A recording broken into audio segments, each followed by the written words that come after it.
નમસ્કાર મિત્રો, આપણા સનાતન ધર્મમાં કોઈ શાસ્ત્રમાં અગરબત્તી દેવને મંદિરમાં કે ઘરે પૂજા સ્થળે કરવી જોઈએ એવો ક્યાંય ઉલ્લેખ જોવા મળતો નથી, પરંતુ તેની જગ્યાએ આપણા સનાતન શાસ્ત્રમાં ધૂપબત્તીનો જરૂરથી ઉલ્લેખ થયેલો જોવા મળે છે।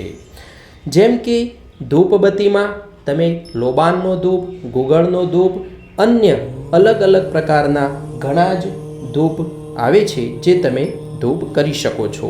અને આ ધૂપ વાતાવરણની શુદ્ધિ માટે તથા ઘરમાં નકારાત્મક ઉર્જા દૂર કરવા તથા સકારાત્મક ઉર્જાનું વાતાવરણ પ્રસરે તેના માટે અત્યંત મહત્ત્વનો છે।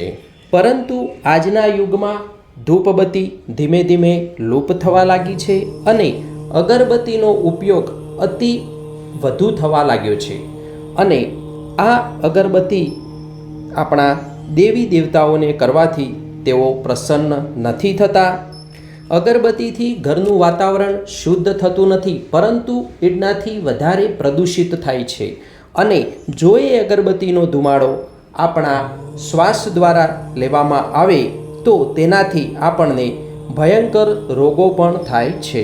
એનું મહત્ત્વનું કારણ કે અગરબત્તી બનાવતી વખતે તેમાં ડીઈપી તથા ઓઇલ જેવા કેમિકલનો ઉપયોગ કરવામાં આવે છે અને આ કેમિકલોને લીધે આપણા સ્વાસ્થ્ય ઉપર તેની ગંભીર અસર પણ થાય છે।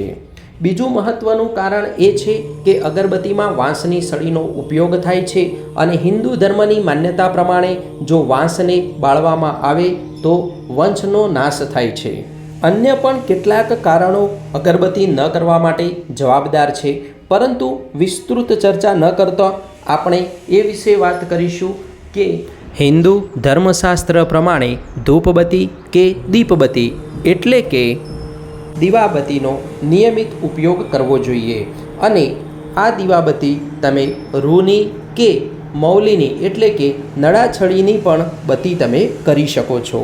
દીવાબત્તી કરતી વખતે શુદ્ધ દેશી ઘી વાપરવાનો આગ્રહ રાખવો જોઈએ। આમ કરવાથી ઘરમાં વાતાવરણ શુદ્ધ રહેશે, નકારાત્મક ઉર્જા દૂર થશે તથા તમારા દેવી દેવતાઓની કૃપા પણ તમને પ્રાપ્ત થશે। મિત્રો, આ વિડીયો તમને પસંદ આવ્યો હોય અને માહિતી તમને સારી લાગી હોય તો તમે અન્ય મિત્રોને શેર કરવાનું ભૂલશો નહીં તથા વિડીયોને લાઈક કરજો અને ચેનલને સબસ્ક્રાઈબ કરવાનું ભૂલશો નહીં। ધન્યવાદ।